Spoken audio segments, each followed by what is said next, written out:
आज हम लोग क्लास 10th का 4.4 जिसमें द्विघात समीकरण दिया हुआ है उसका हम लोग मूल निकालेंगे।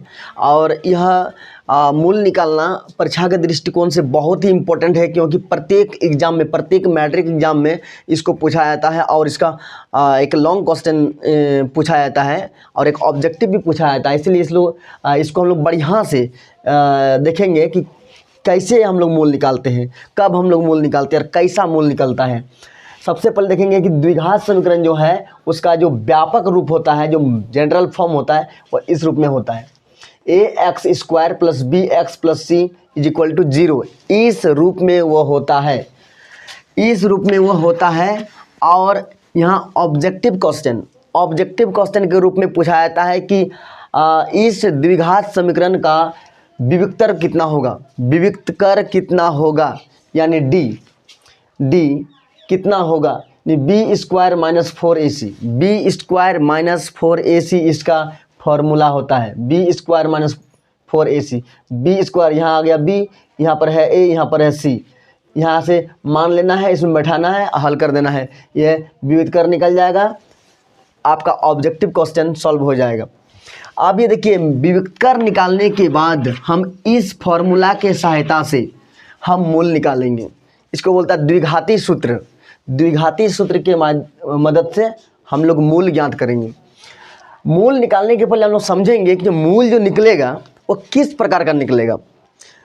द्विघात समीकरण है, 2 मूल निकलेगा। रैखिक समीकरण का 1 मूल निकलता है। इस प्रकार से जितना भी घातांक बढ़ाते जाएंगे उसका उस तरह से मूल बढ़ता जाएगा। तो मूलों की प्रकृति हम लोग देखेंगे कि कब कैसा मूल निकलता है। जब देखेंगे ये जो विविक्तर है इसका मान, जब d यानी विविक्तर का जो मान है अगर वो 0 आ जाता है, अगर विविक्तर का मान 0 आ जाता है तो 2 समान वास्तविक मूल निकलता है। 2 समान वास्तविक मूल होगा। दोनों जो मूल निकलेगा वो दोनों बराबर निकलेगा, समान निकलेगा, एक ही निकलेगा। अगर देखते हैं कि जब हम लोग निकालते हैं d का मान, अगर वो d का मान बड़ा हो जाता है 0 से, यानी 0 से बड़ा 1 2 3 4 5 कुछ भी 0 से बड़ा निकलता है, तो समझ लीजिए कि उसका 2 वास्तविक मूल तो निकलेगा, लेकिन दोनों अलग अलग निकलेगा, दोनों का मान अलग अलग होगा, 2 असमान वास्तविक मूल होगा। और जब d का मान छोटा हो जाएगा 0 से, यानी d का मान जो होगा वो माइनस में आएगा, d का मान 0 से छोटा होगा, तब कोई वास्तविक मूल नहीं होगा, तब कोई वास्तविक मूल नहीं होगा। क्लास 10th में जब d का मान छोटा हो जाता है 0 से, तब उस समीकरण को हम लोग हल नहीं करते हैं, कहते हैं इसका मूल नहीं निकलेगा। अरे भाई, मूल निकलेगा, ये कहिए कि वास्तविक मूल नहीं निकलेगा। कौन कहता है मूल नहीं निकलेगा? मूल निकलेगा, वास्तविक मूल नहीं निकलेगा। वास्तविक मूल नहीं निकलेगा तो क्या हुआ? काल्पनिक मूल तो निकलेगा, काल्पनिक मूल निकलेगा। तो इस क्लास 10th में ये वाला नहीं है, यानी इसको नहीं पढ़ना है। ये चीज़ छोड़ दिया गया है 11th के लिए, जिसमें हम लोग 11th क्लास में ये चीज़ पढ़ेंगे। तो हम लोग देखते हैं एक प्रश्न को देखते हैं 4.4 का किस प्रकार से हम लोग हल करते हैं। सबसे पहला क्वेश्चन देखिए, 1 नंबर का क्वेश्चन यहाँ पर है। इसमें देखिए सबसे पहले ए का मान कितना है 2, बी का मान कितना है -3। देखिए ए का मान, एक्स स्क्वायर का जो गुणांक है वो हो गया ए, एक्स स्क्वायर का जो गुणांक है यहाँ पर देखिए, एक्स स्क्वायर का जो गुणांक है उसको ए कहते हैं हम लोग। ए का मान 2, एक्स का जो गुणांक है उसको हम लोग बी बोलते हैं, एक्स का जो गुणांक है उसको बी का मान कहते हैं यार, सी, यानी जो अचर पद है। देखिए सी यहाँ पर आ गया, सी यानी जो अचर पद है उसको हम लोग बोलते हैं सी। एक्स स्क्वायर का गुणांक को ए कहते हैं, एक्स का जो गुणांक है उसको बी कहते हैं, और जो अचर पद है उसको हम लोग सी कहते हैं। ये तीनों का मान लिखने के बाद हम विविक्तर निकालेंगे, हम विविक्तर निकालेंगे। फॉर्मूला है बी स्क्वायर माइनस 4ac। तो देखिए बी का मान कितना हो गया -3 का स्क्वायर -4, ए का वैल्यू 2 और सी का 5, ये कितना हो जाएगा 9 माइनस देखिए 4 दूनी 8, 8 5 40, देखिए कितना आ गया 31।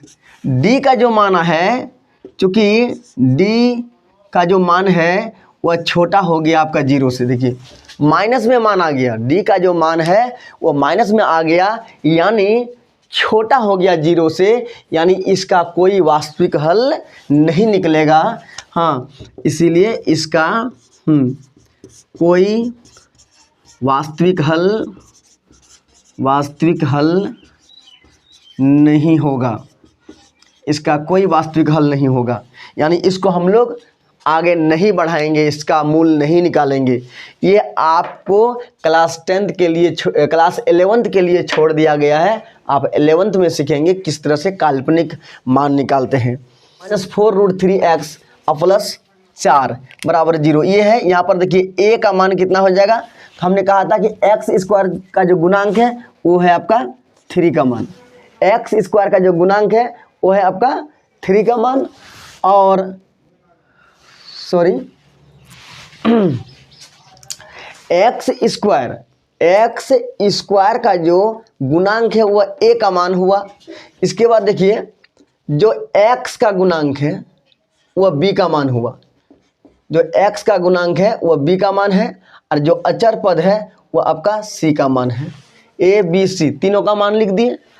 अब हम लोग क्या निकालेंगे, पहले विविक्तर निकालेंगे। विविक्तर निकालने के बाद क्या होता है, हमको मालूम पड़ जाता है कि इसका जो मूल निकालेंगे वो कैसा निकलेगा, वास्तविक निकलेगा या काल्पनिक निकलेगा, दो बराबर निकलेगा या दो अलग अलग निकलेगा, ये मालूम पड़ जाता है। तो सबसे पहले हम लोग क्या करेंगे, हम लोग विविक्तर निकालेंगे। d बराबर b² - 4ac। तो देखते हैं b का मान कितना है, -4√3 का होल स्क्वायर -4 इंटू a का वैल्यू है, a का मान है 3 और c का मान कितना है 4। देखिए b का मान रख दिए, b का मान इतना था रख दिया, यहाँ पर b का मान रख दिए, उसका स्क्वायर कर दिए। इसके बाद देखिए 4 है फॉर्मूला में, a का मान 3 और c का मान 4। अब इसको हम लोग हल करते हैं। देखिए -4√3 का स्क्वायर, तो माइनस यहाँ पर देखिए -4√3 और गुना करेंगे -4√3, ये दोनों गुना करेंगे कितना होगा, माइनस गुना माइनस प्लस, 4 गुना 4, 4 चौक 16, √3 गुना √3 √9, ये 16 हो गया, और √9 का वर्गमूल 3, यानी कितना हो गया 48, यानी ये हो गया आपका 48 घटा 4 चौक 16, 16 48, देखिए 0 आ गया।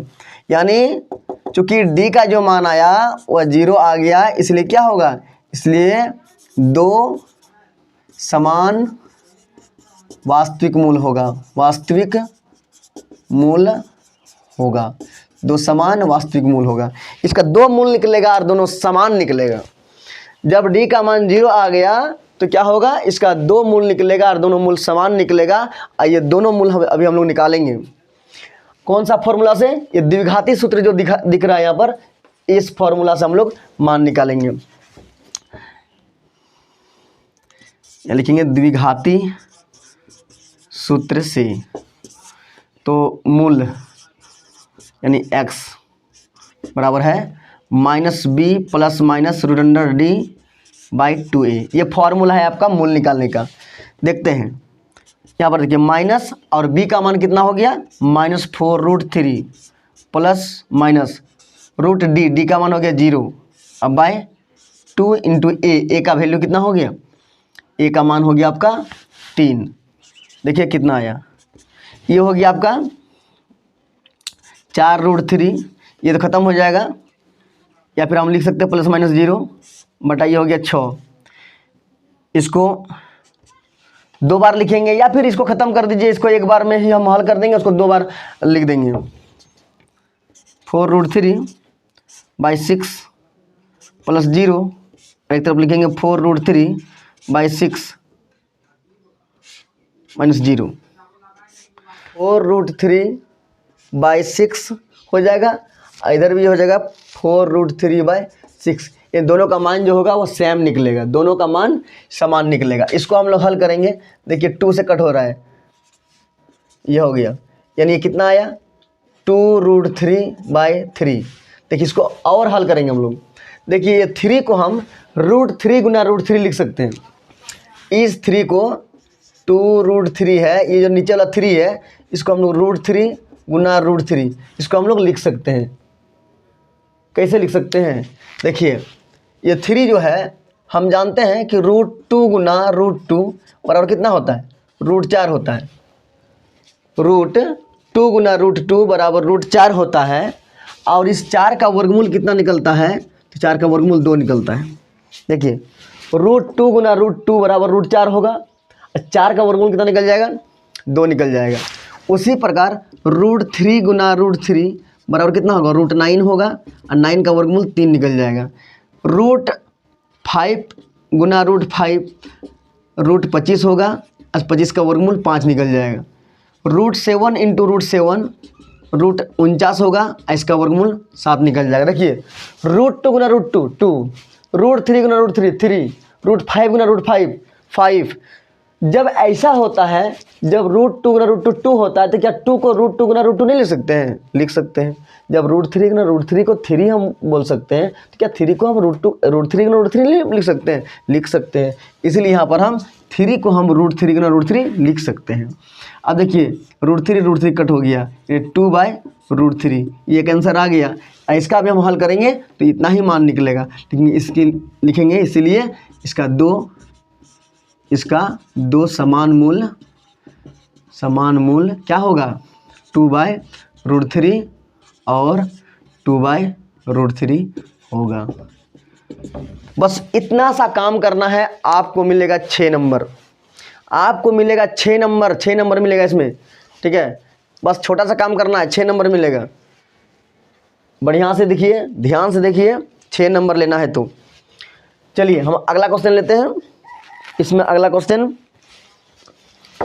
देखिए, अगला क्वेश्चन नंबर 3, 4.4 का 1 नंबर का तीसरा नंबर क्वेश्चन देखिए। 2x² - 6x + 3 = 0 ये दिया हुआ है। इसका देखिए x² का गुणांक को हम लोग a कहते हैं, a बराबर 2 हो गया। x का जो गुणांक है उसको b कहते हैं, b बराबर -6 हो गया। और जो अचर पद है उसको c कहते हैं, यानी c का मान 3 आ गया। अब हम लोग पहले निकालते हैं विविक्तर निकालते हैं, यानी d बराबर b² - 4ac। तो b² का मान कितना हो गया? -6 का स्क्वायर -4 इंटू a का मान कितना है? 2, और c का मान कितना है? 3। कितना हो गया? देखिए ये हो गया आपका 36, और ये हो गया आपका 4 × 12 = 24। देखिए कितना आ गया? 4 × 12 = 24। 36 में गया 24, तो 12, यानी डी का मान जो निकला वो 12 निकला, यानी 0 से बड़ा है। और जब 0 से बड़ा है तो क्या होगा? इसका 2 मूल निकलेगा, वो भी दोनों अलग अलग मूल निकलेगा। चूँकि डी का जो मान है वो 0 से बड़ा है, इसलिए इसका 2 अलग अलग वास्तविक हल होगा। जब 2 अलग अलग वास्तविक मूल हल होगा तो हम लोग हल निकालेंगे। कैसे निकालेंगे? बस वही फॉर्मूला है, हल निकालने का वही फॉर्मूला।